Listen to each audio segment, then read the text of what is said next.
E afinal, do que é feita a memória? Que tecido é este, em que a trama é feita de tantas linhas e texturas? Para que serve este tecido ao final?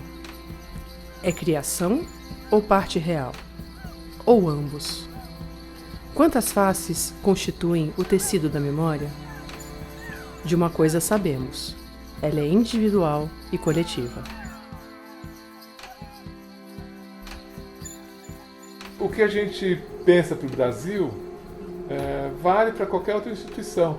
Então o país tem uma dívida com a escravidão. A gente precisa falar disso, né? E, senão a gente não paga essa dívida, a gente não faz um acerto de contas, a gente não dá vozes para essas heranças, para essas feridas. E a gente precisa documentar, a gente precisa resgatar essas memórias. A gente não pode deixar de falar da tortura. A gente precisa ouvir as vozes. A Comissão da Verdade trabalhou para isso. A questão da lei da anistia é um problema. A gente precisa voltar nessa história e buscar refazer, reconstituir essa memória. Conta o mito que os deuses pediram a Zeus, após este ganhar a batalha contra os titãs, que criasse divindades capazes de cantar a vitória dos divinos. O Senhor do Olimpo, então, deitou-se por 9 noites com Mnemósina, e no tempo devido nasceram as 9 musas. O termo musas significa fixar o espírito sobre uma ideia ou uma arte. Podemos pensar no espírito como o sopro divino, aquilo que anima, que traz a vida. De acordo com esta proposição, as musas sempre foram presença constante no Moitará. Essa atitude de ter um trabalho intelectual apaixonado, sensível, sensual, né? Ou seja, estético e instigante intelectualmente. Quer dizer, como misturar tudo isso? Isso nasceu, talvez faça parte do espírito junguiano, sei lá eu. Este tecido aqui, o Moitará, tem mais de 30 anos de história e realização. Ele existe antes do nascimento da SBPA. É diferente e próprio. Então, quer dizer, a história do Moitará, ela tem todo um lado objetivo, cultural, né? E todo um lado subjetivo meu, da minha ida para Zurique, meu problema com Zurique, que é o problema de Freud e Jung, né? É o problema do símbolo. Então fizemos a sociedade nessa base com análise fechada, segredo profissional, com a vivência simbólica e com as técnicas expressivas, e aí começou a SBPA. Mas aí eu tinha a ideia do Eranos em mim. O Moitará foi gestado junto com a sociedade, apesar de que a ideia inicial era de fazer um evento que não tivesse nada a ver com a sociedade. Eu digo que ele foi gestado junto com a sociedade, isso porque o grupo que depois veio a ser o formador da sociedade já se reunia desde 1975. Né? Era um grupo do qual faziam parte 4 de nós somos os fundadores, né? E outros colegas que depois ou saíram ou formaram outra sociedade, etc. Esse grupo já se reunia com o Baito e era o grupo que começou a pleitear ou a pensar em formar a sociedade. E a ideia era também de começar a sugerir a possibilidade de a gente ter um encontro que fosse à semelhança do Eranos, um encontro para agregar pessoas da cultura, só que diferentemente do Eranos, para discutir aspectos da cultura brasileira.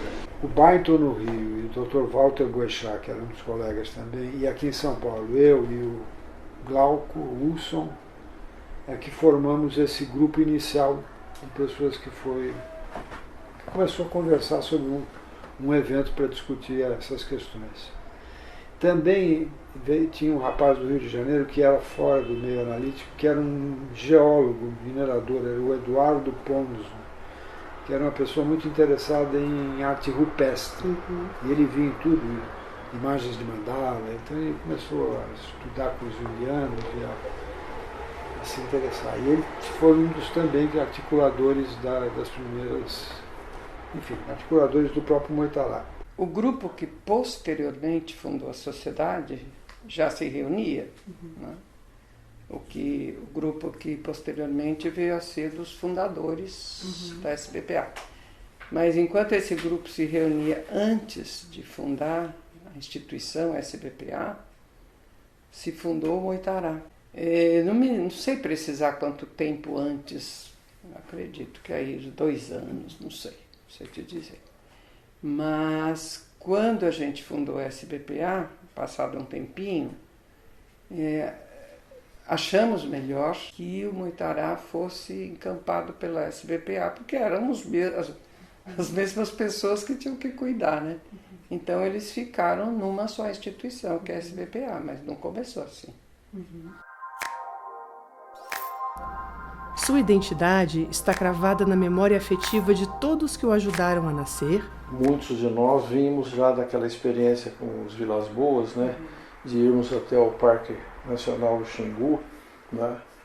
Naquela época chamava ADEVA, era a Associação do Desenvolvimento do Vale do Araguaia, né?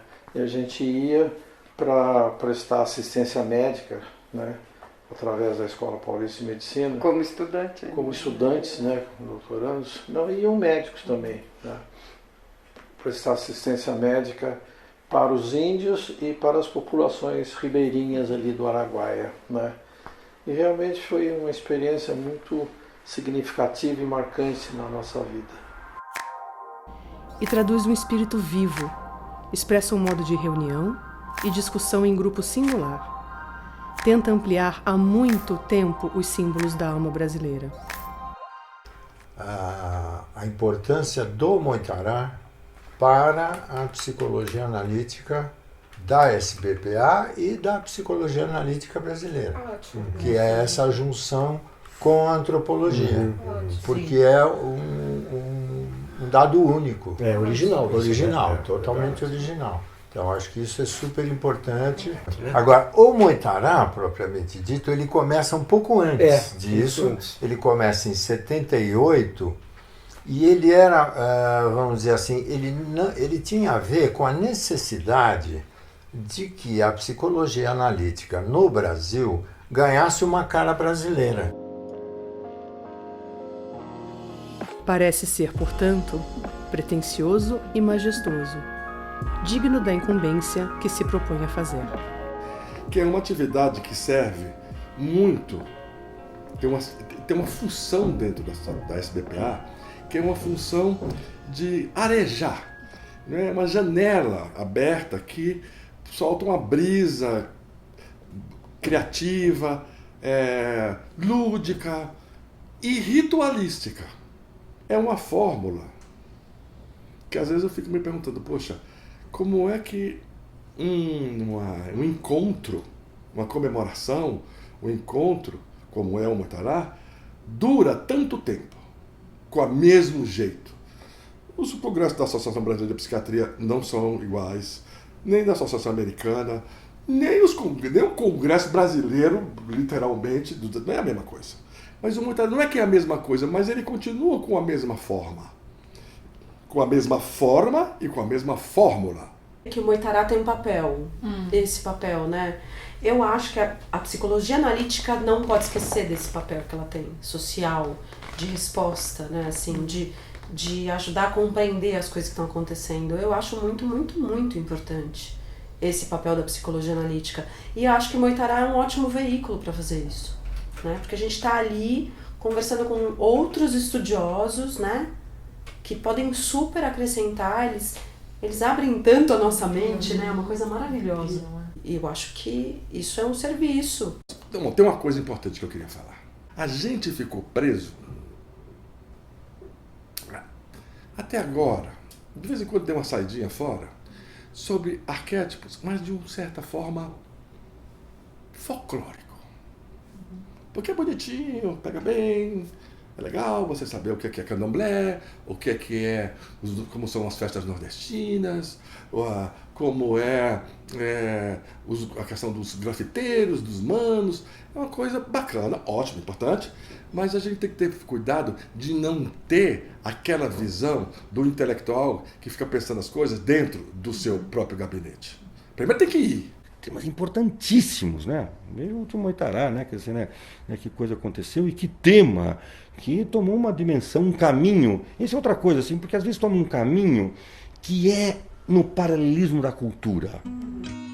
Não tem como objetivo encerrar em definições fechadas e rígidas uma ideia ou conceito.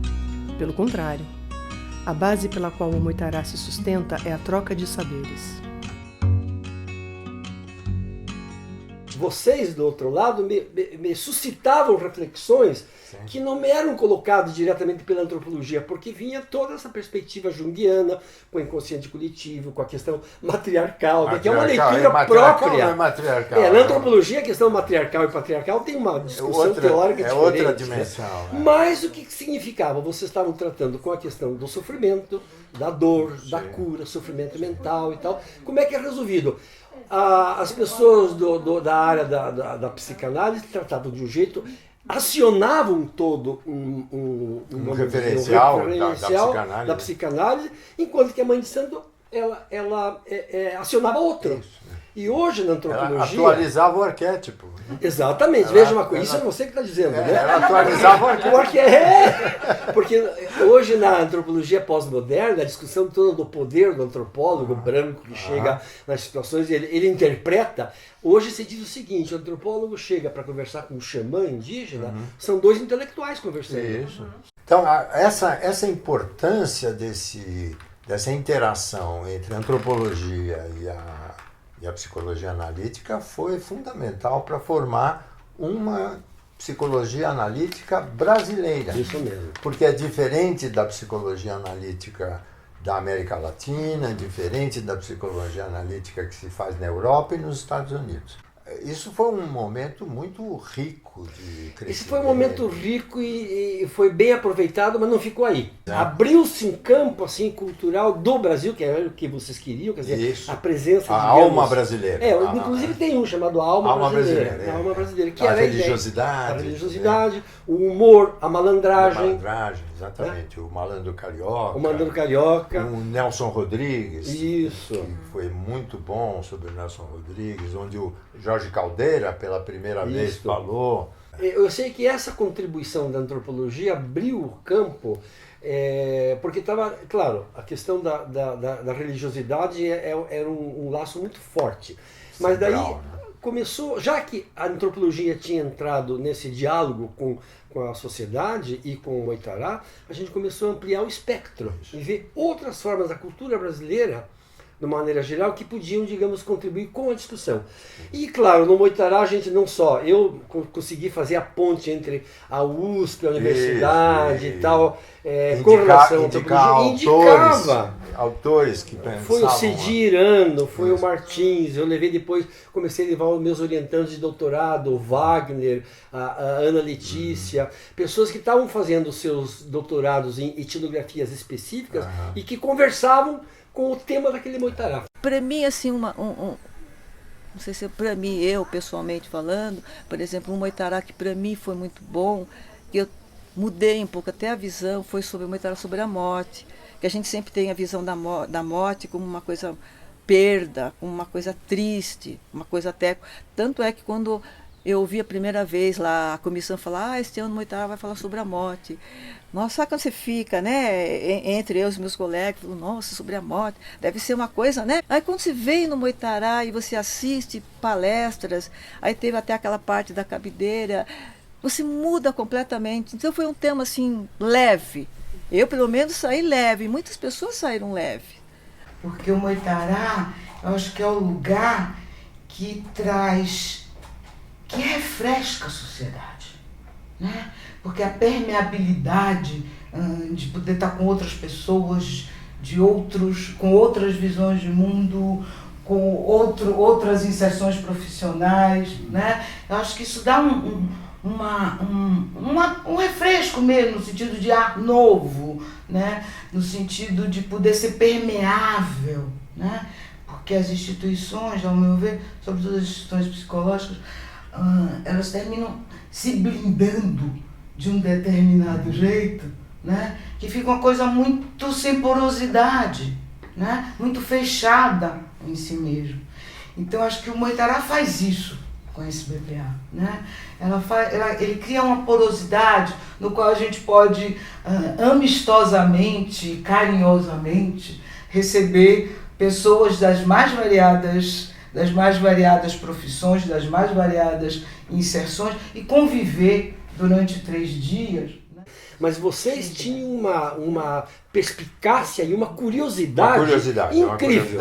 Essa curiosidade, lembra que a gente levou... Vocês faziam os rituais lá também, né? Os padês Exu, fazia as festas caipira. Quer dizer, na verdade era a fala, a discussão teórica comida, e depois a festa. A festa, a comida, a festa, o ritual. O ritual era vivencial. Era muito vivencial. Totalmente... O Nóbrega com a cultura do Nordeste. Isso mesmo. Foi acho que umas 2 vezes. Umas 2 vezes com a cultura também. nordestina. E eu nunca esqueço de ter levado Odete Lara. Odete Lara, exatamente. Odete Lara, uma figura fantástica que tem a ver com todo o cinema e depois com o zen budismo. Exato. Ela se transforma em monja zen budista. Monja zen budista, Ela foi no Moitará do feminino. Não foi? Do feminino, exatamente. Foi do Adélia Prado, Odete Lara, uma figura... Então, figuras assim, vocês traziam figuras incríveis, quer dizer, permitiam fazer isso naquele ambiente muito agradável que era lá em Campos do Jordão, né? Era um momento de, nós chamamos na antropologia isso, um momento de liminaridade. Sim. Uma liminaridade entre 2 extremos, aquele momento a fronteira, são outras regras. E ali a gente curtia, digamos, o relacionamento, o acolhimento. Não, e essa era uma vantagem do Moitará, porque se você vai a uma conferência, você vê o conferencista fala e tal, e pronto. Mas o Moitará permitia que depois você almoçasse com o conferencista, ou com um colega, e isso traz essa... Mas daí está exatamente o nome Moitará. É troca. Essa troca. Uma parte de sua trama é também Exu e Trickster. Na surdina, provoca e mobiliza, não aceita pasmaceira. A gente sempre procurou o Exu, né? Quer dizer, sempre procurou o Exu, pois é. Porque assim, tinha que ter, o Exu era meio a figura apimentada, o trickster, né? Quer dizer, que ia dar uma desestabilizada, e isso é desafiador também, né? Quer dizer assim, e também dá medo, mas assim, porque a gente tem responsabilidade, não podia fazer qualquer coisa. Então a gente também ficava preocupado, e sempre ficamos, assim, acho que isso é uma experiência que também eu carrego dos meus workshops, assim, né? De ter, assim, aonde que a sombra vai aparecer, que cuidado a gente tem que ter, e como a gente tem que cuidar para isso não desandar. Né? Então tinha esse lado também de colocar pimenta, mas qual a dosagem da pimenta? Né? E muitas vezes, então, a gente tinha situações em que a gente não achava que era o Exu, e esse Exu aparecia e estava lá e ameaçava, assim, né? Então, a nossa experiência teve várias situações dessa em que a gente teve que contornar, olhar e ver, e driblar, e segurar, e conversar na paralela, assim, né? Então, assim, foi um aprendizado muito grande, por exemplo, né? E o primeiro foi exatamente em Itatiaia, no Hotel Simon, lá no alto de Itatiaia. E foi assim meio folclórico. Por quê? Foi o Darcy Ribeiro, os 2 irmãos Vilas Boas, o Cláudio e Orlando, um astrônomo do Rio de Janeiro famoso, que eu vejo a cara dele, mas não consigo me lembrar o nome, e uma mulher com um tucano. Uma senhora com um tucano que andava com o tucano no ombro e passava Qual era a formação dela? Isso não sei. O tucano era ótimo, mas ela não tem a menor ideia. Né? Olha, tem umas coisas do Moitará, vocês estão gravando, é meio complicado falar. Tem uma coisa que passa atrás do Moitará, que talvez vocês não percebam que vocês estão assistindo. Agora que vocês estão fazendo, vocês vão perceber. Mas é muito comum a gente passar mal. Passar mal mesmo, tem um quadro de pânico, travado dentro do quarto na hora que vai falar e não ir. Infelizmente, parte dos registros da origem deste evento foi devorada pela proliferação dos fungos e mofos, ou se encontra também esquecida nos registros pessoais daqueles que estiveram e participaram dos primeiros encontros. Em parte porque a gente estava começando, em parte porque não tinha grana mesmo. Então, a preparação dos moitarás, boa parte dela se fazia nas nossas casas, né? E não tinha, imagina, cartazes. Você acha que essa verba que tem para fazer esses cartazes lindos de hoje? Não tinha. Então,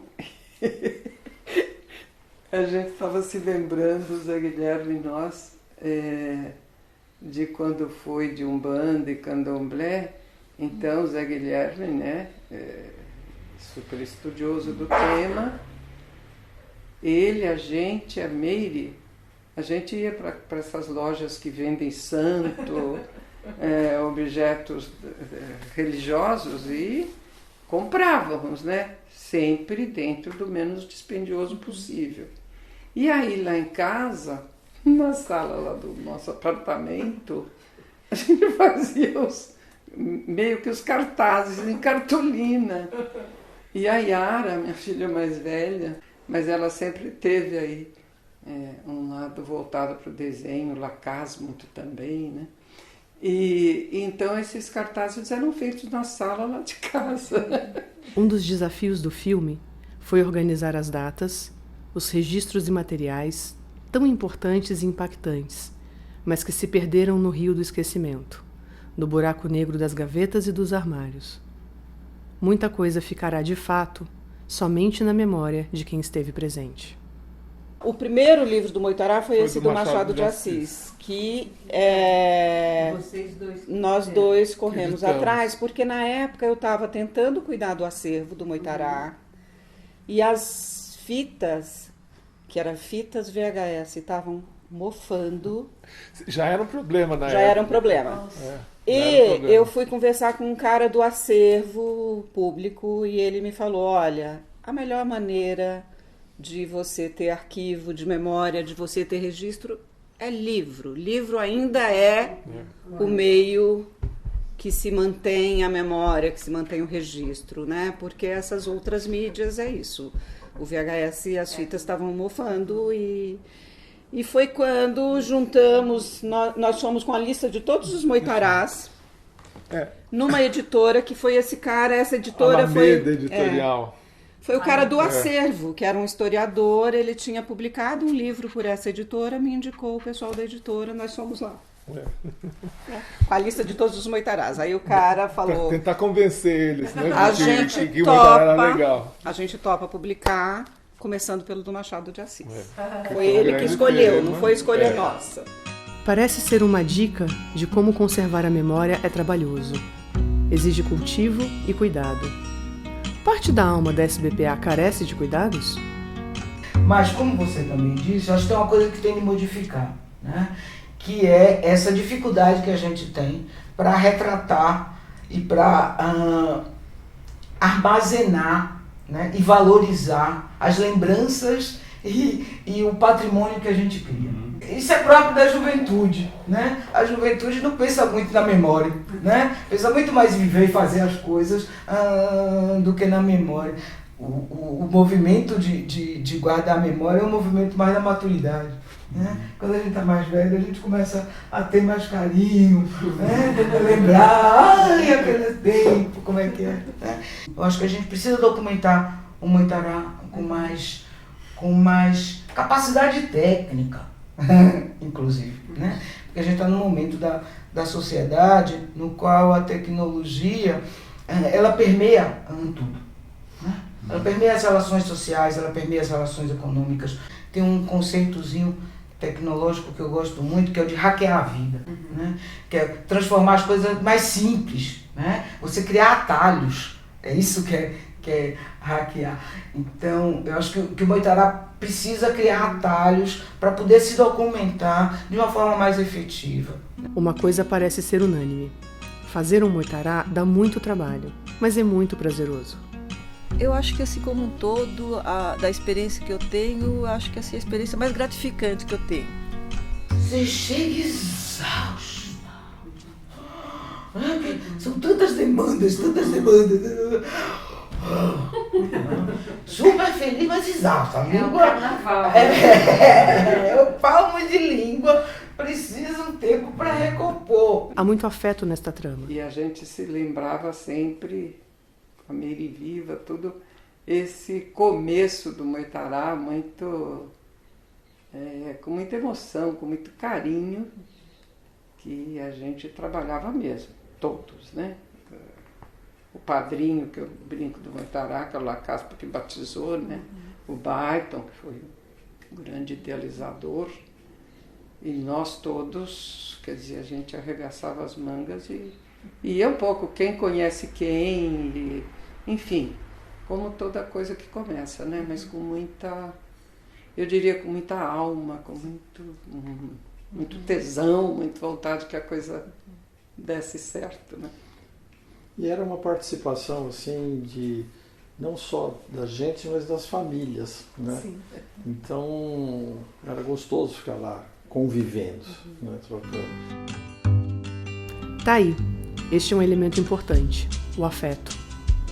Cacá Verá fala sobre o afeto na origem do termo. Moitará é uma palavra tupi, mas tem uma importância, tem um significado e é uma das grandes contribuições que essa cultura tupi trouxe para os hábitos brasileiros.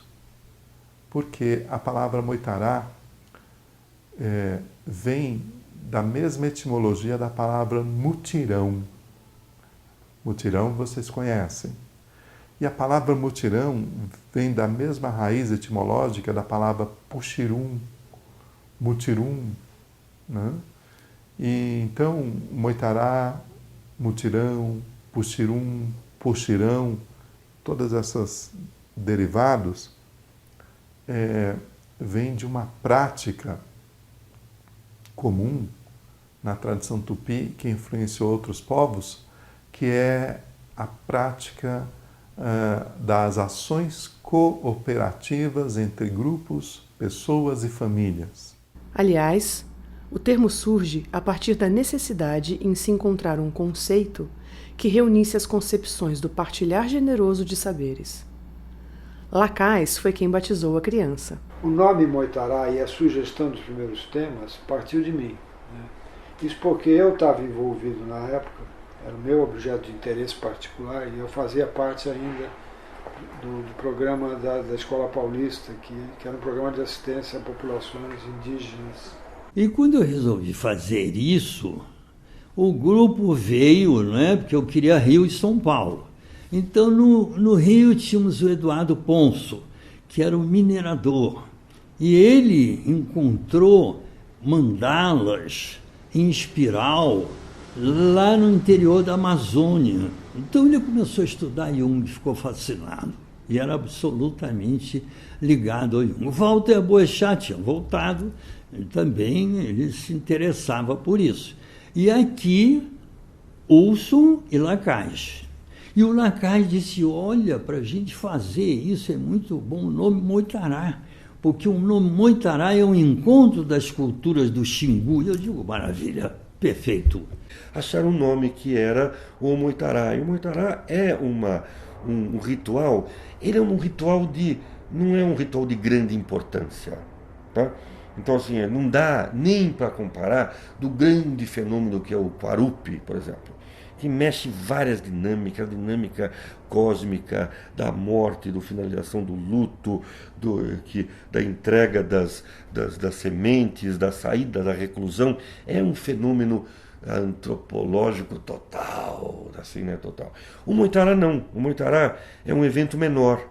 E se você esteve comigo e você vai embora, e assim, deixa uma coisa sua aqui e pegue uma coisa nossa. Eu ofereço minhas coisas que eu tenho aqui, que eu vou embora, da minha cultura eu vou ter, e você me oferece as culturas. Assim, quer trocar com isso? Você pode falar, não, eu não quero. Isso vale mais. Né? Então, assim, é uma troca dialética. E os dois saem contentes.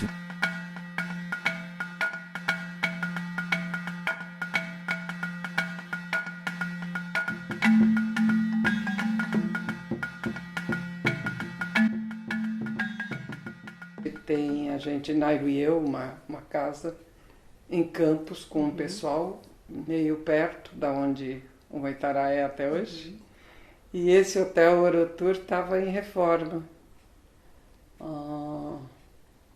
A Meire, saudosa, eu lembro muito dela, que foi uma pessoa muito ativa, muito bacana.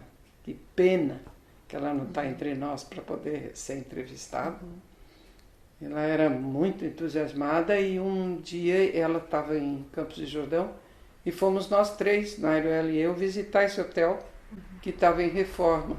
Porque na época, uma das pessoas que frequentava era em parte proprietária desse hotel.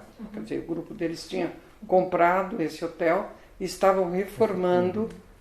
Então, seja a Clara, que era a arquiteta que estava fazendo a reforma, seja a Eda, que era uma das proprietárias, eram nossas conhecidas e ajudaram a que a gente conseguisse, né? A Eda ajudou muito a que a gente conseguisse que esse hotel desse um preço especial, fizesse um preço especial para o evento Moitará.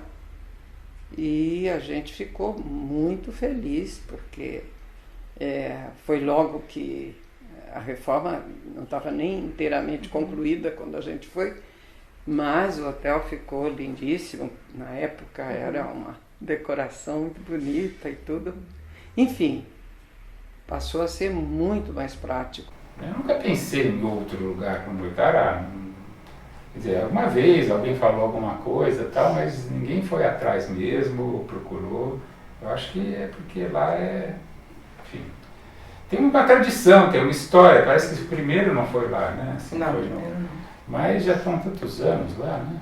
Pô, Moitará você já vai olho fechado, né? Assim. Eu chego no Orotô, conheço quase todos os garçons, o povo da administração, quem é um marceneiro em Campos do Jordão que pode fazer tal coisa assim, onde é que tem uma floricultura que pode no último momento arrumar a flor que não chegou. Então isso tem uma logística também que facilita, porque já tem toda uma engrenagem. Né? A Miriam foi gravar em Campos do Jordão e o hotel parecia ser dela. Os funcionários pareciam velhos amigos. E hotel, assim em si, eu acho que o hotel, ela, por ser pequeno, ele acho que dá essa chance para as pessoas ficarem mais próximas e o evento acontecer de uma forma mais unida, como se fosse até uma família, entre os funcionários e pelo menos entre a gente, que é a administração que a gente fazia, né, com a comissão. Nossa, eles estavam assim 100% à disposição, tanto da gente que estava lá organizando, até quanto as pessoas, os participantes aqui, os funcionários, não sei se por ser funcionários já de há muito tempo na casa e por ter participado assim, eles sempre falavam, olha, o evento de vocês é o mais divertido, o evento de vocês é o mais que a gente consegue, é um diferencial, eu acho que o Moitará, em relação até os funcionários como um todo. Basicamente, todo evento é em emergência, porque sempre as pessoas pedem muitas coisas de última hora, porque eu calculo que é impossível a pessoa prever tudo que vai acontecer em um evento. Então, a gente está sempre preparado para atender o máximo possível tudo que as pessoas pedirem, né? Agora, quando o evento é diferente, é melhor, porque passa mais rápido e você se distrai mais, mas sempre você tem que ter uma prontidão para atender essas necessidades. A empolgação do Fleury, da Márcia, do Capelo, do Calia, é de quem também conhece a criança desde o nascimento. Essa é uma das cenas marcantes do Moitará, né, Mar? Essa talvez seja um dos grandes frutos, né, do Moitará, assim, em termos de criatividade e de expressão pública, além do Moitará e da sociedade. Porque a gente teve o Flávio Aguiar, da USP, que era da USP, hoje quer dizer, é da USP, mas hoje ele mora em Berlim, e a atriz Arique Pérez. Os dois começaram a escrever para o Moitará um texto, uma ficção, um diálogo entre o Machado e a Capitu, ou seja, criador e criatura, prolongando o debate sobre a Capitu e a Capitu fazendo as reclamações, né, sobre questionando o criador. O criador, né? No jantar de abertura, foi a abertura do Moitará. Aconteceu dentro do salão de jantar. E a gente tirou as mesas das comidas e tal, e pusemos uma mesa de bar, assim, tinha uma luminária, e os dois entravam e começavam a fazer essa conversa entre os dois. Foi maravilhoso. Era um texto relativamente curto, né, para aquele momento da abertura, mas ficou tão bom, tão criativo, tão provocativo também, né, que no final o Moitará a comissão sugeriu que eles aumentassem aquilo para transformar efetivamente numa peça de teatro. Em todos os entrevistados, sem exceção, o afeto se fez presente. Esse do candomblé foi muito interessante, porque o Barton era amigo do mestre Didi, que aliás morreu faz uns 2 anos agora. O mestre Didi era um grande Egum, ele era do grupo do Egungun. Eram os únicas pessoas do candomblé que podiam lidar com a morte, porque era separado. Isso acontecia numa ilha, não era em Salvador, era em outro lugar, as cerimônias do Egum. Ele era casado com uma antropóloga argentina, Junita Eubay.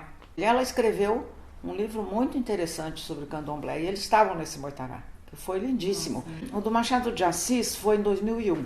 E eu trabalhava num consultório junto com o Marcos Fleury e Henrique Torres, que também participou. Nós trabalhávamos... Depois que a gente escolheu o tema do Machado de Assis, que eu não sei quem escolheu, não fui eu não, começaram a acontecer muitas coincidências relacionadas ao Machado de Assis. Aí a gente dava risada que o cachorro do vizinho do consultório chamava Capitu. Aí ficava Capitu latindo e a gente mandava Capitu calar a boca. E assim vinham acontecendo coisas muito, muito legais. Eu resolvi falar, o Henrique Torres falou sobre o espelho e o Machado de Assis. O conto do espelho, fez uma palestra muito bonita. Eu resolvi falar sobre a música na obra do Machado de Assis. Aí fui lendo e vendo que ele tinha vários contos, várias histórias, que ele falava sobre música. Aí eu juntei tudo e fiz uma palestra sobre a música na obra dele. E um dia, por acaso também, como muitas coisas por acaso, eu estava pegando um livro de música e vi que tinha uma canção escrita lá, letra de Machado de Assis. Falei, nossa, que interessante, não sabia que tinha, eu nem sabia disso. E música de Arthur Napoleão, que era um grande pianista do século XIX. Aí eu resolvi buscar, falei, vou descobrir que música é essa, porque eu não sei a melodia, eu só via a letra, só com letra não dava. Aí eu fui para o Rio, fui na Biblioteca Nacional, não tinha Google nessa época para você achar. Aí eu fui na Biblioteca Nacional e achei essa canção, levei para um amigo meu pianista para ele tocar e ele pediu para eu cantar. Aí falei, bom, não sou cantora, mas vou cantar. Cantei e a gente gravou um CD, o Marcos Fleury conseguiu rapidinho, eu não sei como, prensar o tal CD muito rápido. Aí eu fiz a palestra e no final a gente apresentou, eu pus a gravação porque eu não tive coragem de cantar. Então botei a gravação lá da música do Machado, é muito bonita. Lua da estiva noite que surges no horizonte, vai por além do monte, cair, cair, cair. Então era muito divertido e muito mobilizante para todo mundo. O moitará que mais me marcou foi o moitará do candomblé, né? Um moitará no qual a gente fez uma abertura, acho que me marcou mais pelo fato de ser negra, né? Pelo fato de ser baiana, pelo fato de ser de santo. Encontrou só tudo. Então tem alguns moitarás que foram... Fica difícil eleger um. A Vera Novak foi no da música. Ela fez um coral com todos os participantes. Foi todo mundo lá na sala da lareira, todo mundo lá de pé, sentado, e ela deu uma coisa para cada grupo cantar. Dividiu em 4 vozes, deu uma partiturinha bem simples para cada um cantar, aí depois ela regeu o coro e todo mundo cantou. Foi muito legal.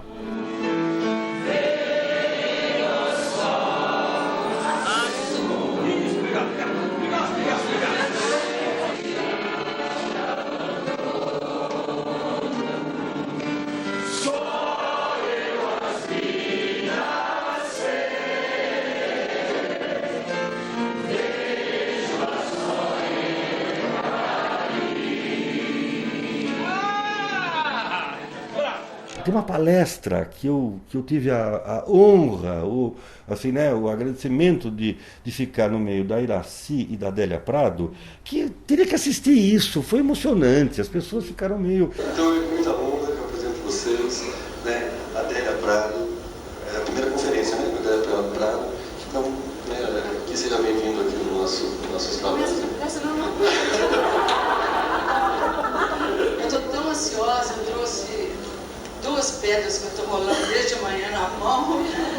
lenço e um punhado de coisas. Estou bastante ansiosa mesmo, porque eu estou igual sapo na festa do céu, né? Me sentindo uma responsabilidade muito grande, mas o Dr. Augusto Capello me deu uma licença que eu vou chamar de licença poética, que falou: você fala aquilo que você der conta. Então o meu discurso é só um, e é esse que eu vou fazer. Eu vou ler um poema para eu me acalmo. O poeta ficou cansado, pois não quero mais ser teu arauto, já que todos têm voz, porque só eu devo tomar navios de rota que não escolhi. Porque não gritas tu mesmo a miraculosa trama dos tiares, já que tua voz reboa nos 4 cantos do mundo. Tudo progrediu na terra e insistes em cacheiros viajantes de porta em porta a cavalo. Olha aqui, cidadão, repara, minha senhora, neste canivete mágico. Corta, saca e fura, é um faqueiro completo. Oh Deus, me deixa trabalhar na cozinha, nem vendedor, nem escrivão. Me deixa fazer teu pão. Filha, diz meu senhor, eu só como palavras. Bom, uma vez teve um evento que tinha que abrir, não sei se era um buraco, para enterrar alguma coisa, e foi feito no jardim, não sei se era de spa, eu não sei o que era.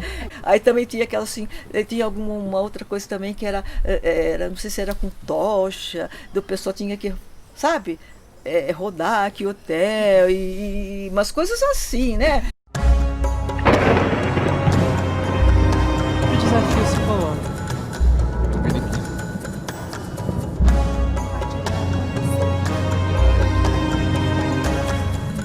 Direitos do homem escrita no filósofo. Você não tinha mais aquelas aulas de religião?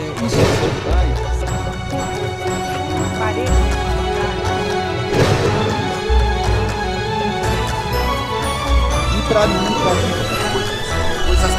eu acho que o Moitará tem um formato único, eu nunca vi isso em nenhum outro lugar do mundo, de se escolher um tema, de se compor um conjunto de várias disciplinas, para ver vários ângulos de abordar o tema.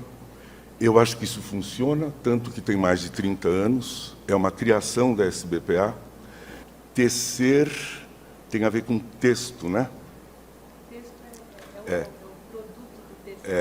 a mesma raiz, né? Tecido e texto, tecer. Então, é uma tessitura conjunta. E é bonito que cada um vem de um ponto de vista de um lugar. Amanhã nós vamos ver a tapeçaria. Na feitura desta trama, ou deste banquete, tem um pouco de história, comédia, suspense e nem sempre um final feliz. Separações Atlânticas foi um Moitará maravilhoso. Acho que foi em 97. A gente estava entrando na sociedade, em 98. A gente entrou em 97. A gente entrou em 97? Começou no segundo semestre. Eu acho que foi no final de 97. Então, acho que foi no final de 97. E não foi 98, mas acho que foi 97. Mas as Separações Atlânticas tinha essa história. Como era a migração? Era a migração espanhola, italiana. Espanha, Itália e Brasil. Então, aconteceram coisas maravilhosas lá. Mas uma das coisas que misturam esses elementos, né? A gente tinha o André Trindade e a... Como é que chama a amiga dele? A Beth Gervitz. Deram uma aula de dança. Nos intervalos, a gente treinava danças italianas, espanholas com eles para no sábado à noite ter o baile e brincar com essas tradições. E a comida também, naturalmente, entrava. Então, teve um restaurante que levou um paejeiro para fazer uma grande paeja que ficava na entrada do restaurante, já no começo da manhã, depois do café da manhã, ele já instalou uma paejeira gigante. E quando terminou as palestras, aquele negócio já estava fervendo, borbulhando, né? Então, a coisa da comida sempre entrava, comidas italianas, sim, massas, e aí misturava os cheiros, os cheiros, sabores, as danças, né, a música, tudo ia entrando no tema, né? Muita coisa pitoresca no Moitará. E um dia era um ritual, todos nós de branco, né? E que tinha sido pedido para ir, e o mestre Didi fazendo. porque a abertura, você não tem que fazer ali uma homenagem, não sei bem como chama, Exu. Então ele estava fazendo isso para abrir o Moitará, né? A gente estava lá na reunião no anfiteatro, né? E uma hora que ele estava se manifestando, falando alguma coisa, e ele falou, Exu! Né? E nosso filho caçula, o Chu, apelido é Chu, né? Apelido Chu, e eles ficavam meio sapeando por ali, né? Na hora que ele gritou, Exu, Exu, o nosso filho foi lá, sabe? Que mico! Porque como a gente levava as crianças, então iam as crianças do La Casa, as crianças da Cidinara, os nossos, quem tinha criança pequena ia, porque você ia fazer o quê? E no meio da coisa na sala ele disse, Exu, aí, zum! Entra o nosso filho caçula, cujo ele chama Alexis, mas o apelido é Chu, né? É até hoje. Aí eu me dei conta e ele foi saindo. Menina, que mico, aí é que eu levei bronca do mestre Didi. Diz que herer não se tira, que aquilo ele considerou que foi uma bênção simbolicamente importante a entrada de uma criança, claro, na hora que ele estava fazendo essa abertura para Exu. Então, assim, a criança entrou, aquilo era para ser acolhido. A Anta, que aqui vos fala, né, o dever de mãe, procurando manter a ordem, e tento botar a criança para fora, então foram 2 micos, a entrada do meu filho e quando eu vi a bronca do mestre Didi. E era uma carpideira que vinha da Bahia, tinha uma tradição de carpideiras e parteiras, ou seja, gente que trabalhava na entrada e na saída, né? E aí encontrei com ela, marquei um dia de manhã atrás da biblioteca Mário de Andrade, lá no centro, fomos tomar um café, umas 10, 11 horas da manhã, e ela queria saber o que era a conversa, e eu também queria saber exatamente que coisa que eu ia encontrar ali, né? Era uma mulher maravilhosa, com uma história, ela levou o book dos trabalhos dela, de carpideira. Ela já tinha estado em Londres, Lady Di tinha falecido. Já tinha profissionalizado. Ela era profissional do ramo, né?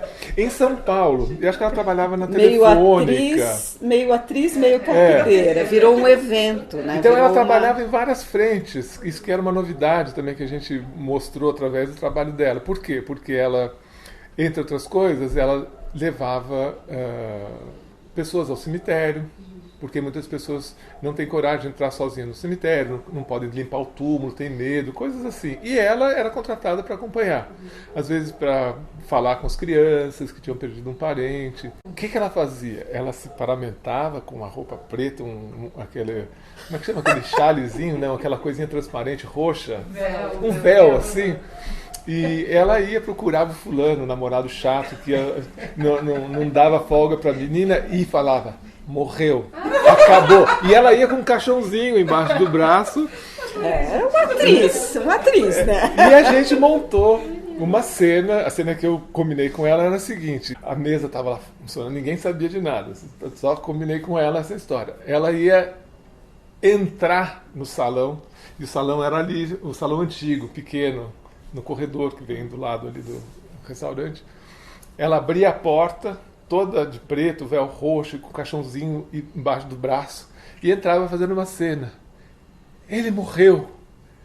Era o Jung, né, que tinha morrido, ela vinha dar notícia.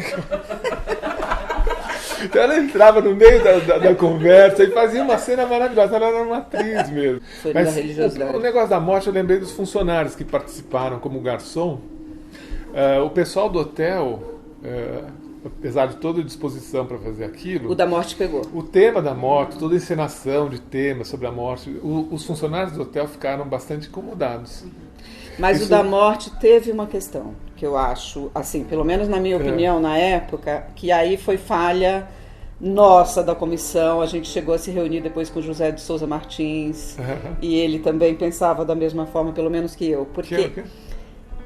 José de Souza Martins, o sociólogo. Não, eu sei, mas o que... Mas que teve algo que a gente, ao invés de ficar no simbólico, fomos no concreto. Houve alguns desses objetos que vieram da própria funerária de Campos do Jordão. Né? Pegou, professor. E aí, né, tava um clima muito ruim, muito incômodo, a gente percebeu. E chamamos o José de Souza Martins, que era um velho sábio, né? Ele foi outra das personalidades assim marcantes do Moitará, né? E ele conversou com a gente, ele apontou que de fato aquilo ali podia ser um fator muito concreto, muito objetivo, porque aqueles objetos com certeza já tinham passado nos velórios de muitos dos familiares de quem estava ali. Então, a gente falhou numa das coisas mais absurdas para junguiano, né? Que é sair do simbólico. A gente saiu do simbólico ali. Tecer um grande tapete em conjunto, criar juntos nos 3 dias de encontro uma imagem nova sobre o tema, portanto, uma elaboração coletiva e criativa, exige abertura e entrega de quem está na festa. Esse é um evento feito de eros, né? De tesão, né? Então, assim, e na época... mas tinha uma coisa que fazia mais sentido, que era assim, que era a ideia do... Né, eu acho que isso pode estar questionado hoje, né, quer dizer, mas na época teria uma figura que respondesse à sociedade, respondesse aos problemas que estavam acontecendo, que seria um certo coordenador, mas que tem uma visão melhor desse coordenador, que era um carnavalesco. Né? E esse carnavalesco, ele... tinha umas ideias, ele vendia as ideias, a comunidade pegava essas ideias aí e a gente fazia uma coisa grande, que assim, e aí um segredo, que assim, que ó, no fundo, eu estudei temas que eu gostaria muito de estudar, assim, né? e que eram temas que assim, que faziam sentido para aquele momento, né? Um desse tema que é meu de alma é o Bumba Meu Boi, Bumbá, que a gente quer, né? Que eu adorei o simbolismo do boi e touro, a polaridade boi-touro, o touro fértil e o boi castrado que carrega a cangalha, que faz o arado, que tem a semente. Esse foi um simbolismo para mim que foi tão importante. De repente, na nossa frente, tinha assim, um ritual continental de várias formas, por isso que ficou Bumba Meu Boi, que é uma coisa, e boi bumbá, então ficou Bumba Meu Boi, bumbá, que abarcava toda essa simbologia do touro e boi na nossa cultura. Tanto é que a gente percebeu que quando a gente estava lá, assim, eu e o grande comparse amigo assim, Marcos Fleury, a gente foi até lá o Maranhão, porque na época podia. Nós fomos falar com os caras, ver o que é aquilo, e de repente quando a gente chegou aqui, a gente percebeu que do lado do hotel, né, tinha um monte de grupos de Bumba Meu Boi. Em Campos.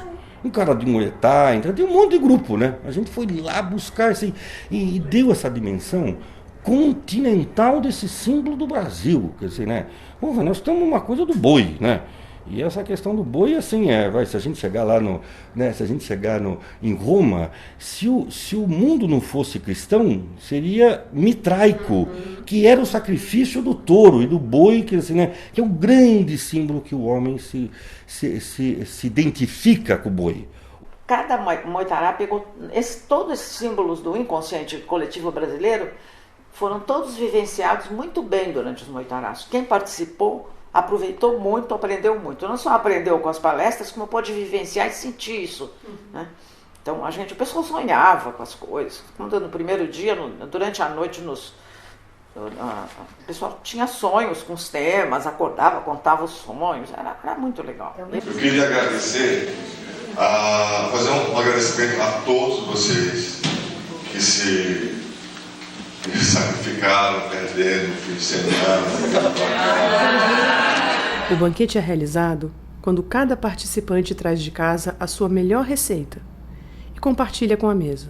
Esse ano nós decidimos fazer o moitarando, que é o verbo, a conjugação do verbo moitará. Enfim.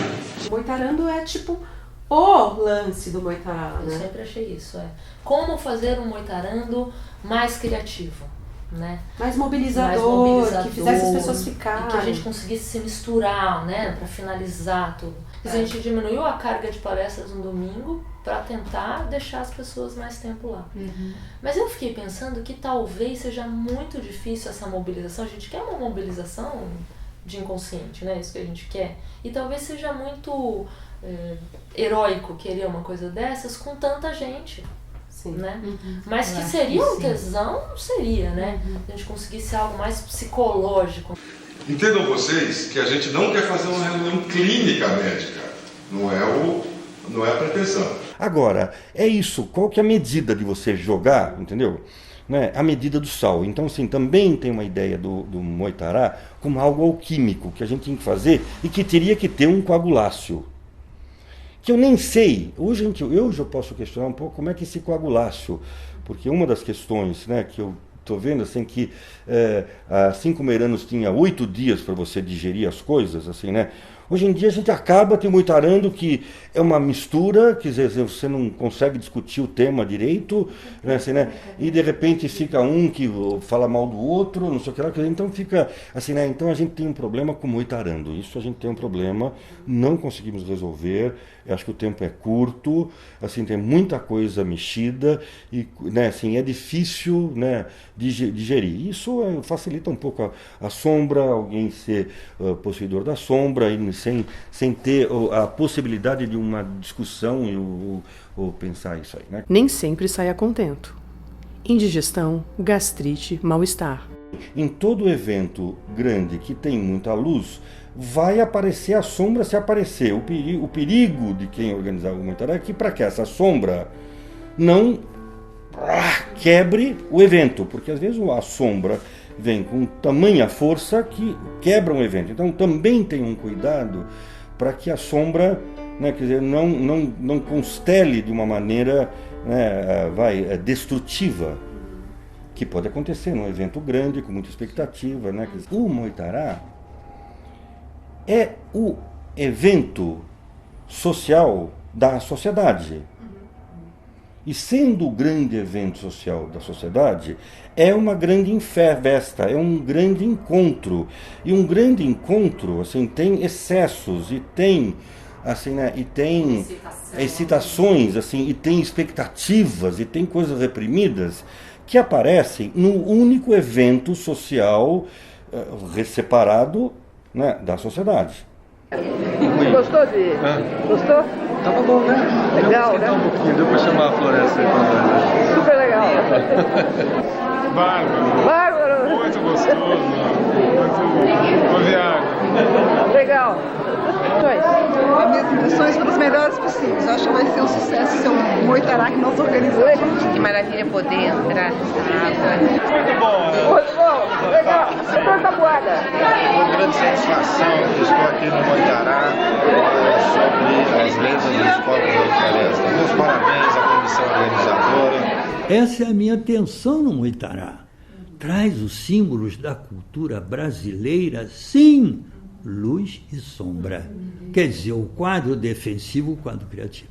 E as pessoas aí entram em choque comigo. E ali no Moitará era tudo muito claro, muito aberto. Tudo estava ali. Tudo aberto e tal, não tinha nenhuma, vamos dizer, perspectiva assim que não podia ser explicitada. Não, ali todo mundo ia e tal, e tudo era muito aberto, de troca. E até a sombra, às vezes, aparecia. Isso aí. Até a sombra aparecia mas a sombra... Mas não tem jeito, não tem como deixar ela em casa. A sombra ela não tem como deixar ela em casa. A decisão de não ter por alguns anos, começo por dizer, não foi unânime.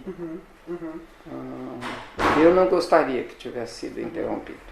Mas a argumentação era que, então, por um lado, né, legal, a convivência, a intimização, abertura, espontaneidade, mas desde os fundadores e até quem ia, era todo mundo jovem, né? Então, o Moitará foi... o lado erótico foi crescendo bastante. Então, aí tinha umas certas brigas de casais porque sempre tinha um baile no final e tinha uma festa e era muito eros, né? muito Eros. E pelo menos assim, alguns de nós eram mais preocupados do que os outros com um Eros muito solto, né? E que pudesse ficar pouco discriminado, né? Que o Moitará não virasse trepará.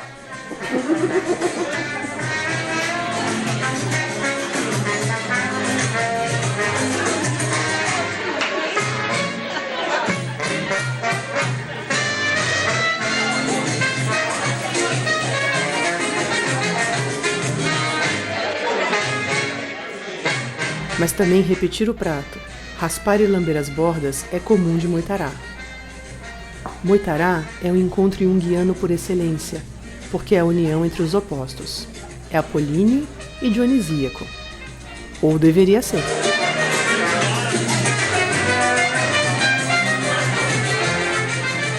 A gente chama assim um mundo paralelo, não tendo o controle racional e fácil que a gente tem no cotidiano, a gente entra num mundo em que as aparições, em que os sons, tudo faz algum sentido. Um bom Moitará começa pelo tema, o prato principal. Para fazer o Moitará você tem que ter uma boa agenda, saber o telefone de algumas pessoas que são mais ou menos referenciais. Em história, antropologia, literatura, folclore, psicologia, psiquiatria. Se você souber, se tiver uma rede, se eu tiver, eu falo sempre uma agenda, você telefona. As guarnições compõem o quadro, no mesmo grau de importância, porque um bom banquete se faz com música, bebida, alegria e disposição. Um bom anfitrião deve ser aquele que pensa na experiência como um todo. Mas eu acho que tem uma outra coisa que é importante, que é muito difícil, inclusive, que é selecionar as pessoas que são convidadas. Isso é muito difícil, precisa, eu acho que aí tá estado de diapasão, né? Para poder calibrar e fazer com que a coisa efetivamente funcione. Porque tem muita gente que é extremamente interessante, mas que não são speakers, não são pessoas chega lá e fica recitando, né? Assim, ou então ficar lendo. Né? Temos muitos foras, inclusive, né? Em alguns momentos. Então, eu acho que é difícil. Porque às vezes você conhece a pessoa pelos textos que elas fazem. Né? E depois, quando você convida... Fala bem em público. Tem traquejo de plateia, de falar bem, A casa se arruma. O pessoal do hotel adora o Moitará. E tem uma coisa também que eu não falei, que eu acho que é importante.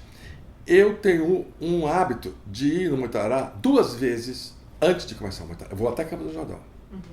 Logo que decide o tema, eu converso com o Fernando. O Fernando é uma pessoa que ajuda muito. Ele entende o que eu digo e eu entendo o que ele diz, além de barganha por um preço mais adequado, que ele faz isso. E numa segunda vez, quando o Moitará está mais ou menos pronto, eu vou... Normalmente eu puxo uma cadeira no meio muitas vezes no jardim, muitas vezes no restaurante, e paro e fico sentado. E faço um filme da cabeça. Poxa, aquela hora vai ser isso, vai ser aquilo. Eu antecipo tento antecipar o exercício. Ajuda pra caramba. Os convidados chegam, alguns tímidos, outros ansiosos, e outros que já são tão de casa que se sentem à vontade para abrir a geladeira e assumir o controle remoto da TV. A figura do Zé Guilherme é imperdível, não sei se vocês vão fazer entrevista com ele, mas esse é um cara que costurou que trouxe toda uma fundamentação mais científica ligada à USP, e ele vai lá e ele entendeu o espírito, porque também tem um espírito do Moitará, não é qualquer um que pode falar, porque tem um cara lá que é um chato que fala 3 horas, sabe tudo e não transmite. Não, a gente queria alguém que também, né, sempre a gente procurou o espírito Moitará, tem o espírito, não tem o espírito, e o Zé Guilherme, dentro da sua sabedoria, do seu jeito de funcionar, da sua generosidade, ele ajudou muito a gente. Né? Então eu acho que é uma coisa que a sociedade, enfim, é boa na sociedade. Fora isso, de todo mundo que vai fica querendo participar, né? Porque, em geral, o analista, né, assim, e tem os psicanalistas, é engraçado, é uma coisa mais sisuda, né? Eles ficam maravilhosos, achando bárbaro, né? Eles adoram. Pegar aquela dança toda, aquela festa, acham super bacana e que é quando vai ter, não vai ter esse ano, né? Muitas vezes já estão perguntando. Sempre, sempre vai ter assunto. É inesgotável. Essa impressão que a gente um dia vai... Imagina. Sempre vai ter assunto. Também não custa nada você rever assuntos que você já fez. Transmissão ao vivo. Uma coisa tão difícil de fazer, gente. Dá para fazer. Ter mais documentos a respeito disso também é outra coisa super fácil de fazer. Né? Então eu acho que dá. Acho que dá para utilizar a tecnologia a nosso serviço. É um evento muito bonito, não pode parar. Eu acho que tem uma evolução, isso é a própria história dele, a própria evolução dos símbolos da cultura. A gente está sempre up to date com a simbologia que está pintando aí. Acho que isso é um aprendizado, é uma coisa assim. Agora, talvez a gente tenha que perder mais o medo, a gente tem que talvez se arriscar mais e falar mais, e talvez dar mais um pouco tempo, né, para uma digestão para esse banquete. Né? Eu acho que isso é uma coisa, não sei se dá lá, se não der lá, a gente podia pensar em ter uma digestão do que aconteceu, né, assim, né, de tantas coisas que aconteceram que a gente podia pensar e enriquecer mais, né, e não ficar só com impacto legal, que é legal, é bacana, é estético, é profundo, é verdadeiro, é vivencial, assim, né, olha, isso assim é muito legal, isso é muito legal, assim, né? Eu já estou velho, eu já fiz a minha coisa, eu gosto de ajudar, estou lá, né, assim, né? Um monte de coisa que pode acontecer ainda, assim, né? Mas acho que para o pessoal que vem, assim, né? De tratar isso realmente com cuidado, né? Lembrar desse material que está lá, não sei a que nível que está lá, se foi... Né, que se for, porque vai estragar esse material e tem várias conferências que a gente podia ver e se alimentar de novo desse repasto sagrado que a gente criou, né? Eu acho que esse é o recado que a gente pode pensar um pouco, né, em termos de Moitará, né? Os temas que tem de alguma forma, que conversam com a atualidade, são os que mais dão certo, eu acho. E o Moitará é um exercício de veneração, de culto, de homenagem à alteridade, né? Trazer o outro, receber o outro. Para a antropologia, o outro é exatamente a nossa perspectiva epistemológica. Você tem que entrar em contato com o outro, entender a lógica dele e não entrar na lógica dele, mas reconhecer como sendo uma lógica com a qual você conversa. O tempo está a serviço do encontro. O que sobra da festa?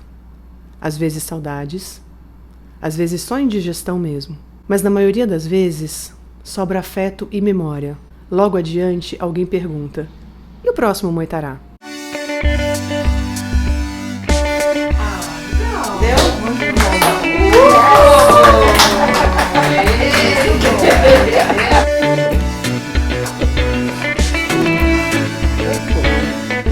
Obrigada.